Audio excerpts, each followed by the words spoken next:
Hello, I'm Professor Patrick Hultberg. Once again, welcome to the Economic Development and Growth course. And thank you for your interest in the topic of economic development.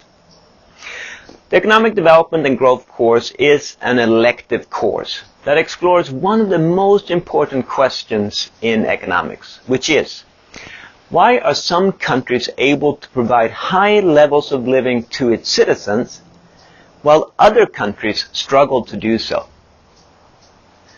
The question is unfortunately very complex, and this course will not provide a satisfying answer. However, that will not stop us from thinking carefully about the question and using economics to explore possible and partial answers. The first thing we will have to do is figure out what we actually mean by development, a concept that is both multidimensional and likely to differ across countries and cultures. We have to definitely go beyond the traditional and incomplete measure of development, which is per capita GDP. Once we have a preliminary definition of development, we will explore various economic policies that have been suggested as possible solutions. Although the economic field has proposed numerous policies, we will have to conclude that there is no silver bullet. There is no one policy that will fix the problems associated with underdevelopment.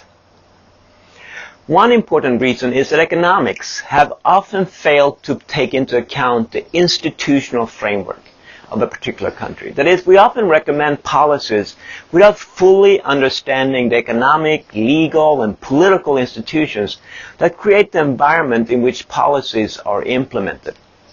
As it turns out, the choice and success of any policy depends crucially on these institutions, and we will make sure that we keep this fact in mind.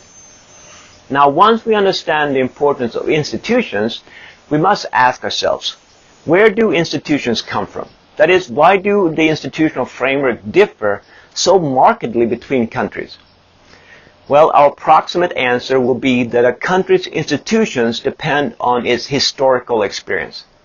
Of course, the historical experience is also a broad concept that includes such factors as geography and ethnic makeup of the population.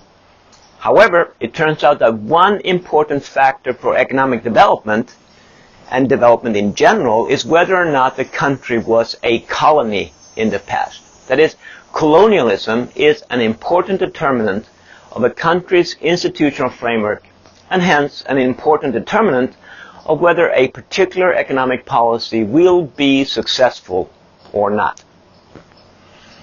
As you probably realize, the Economic Development and Growth course is different from most other economics courses. Usually our economics courses assume that all political problems have been solved, and the only thing that matters is finding an optimal economic policy. The approach of assuming a perfect world when determining an optimal policy is always suspicious, but it is clearly not appropriate in a country that is characterized by any number of both market failures and government failures.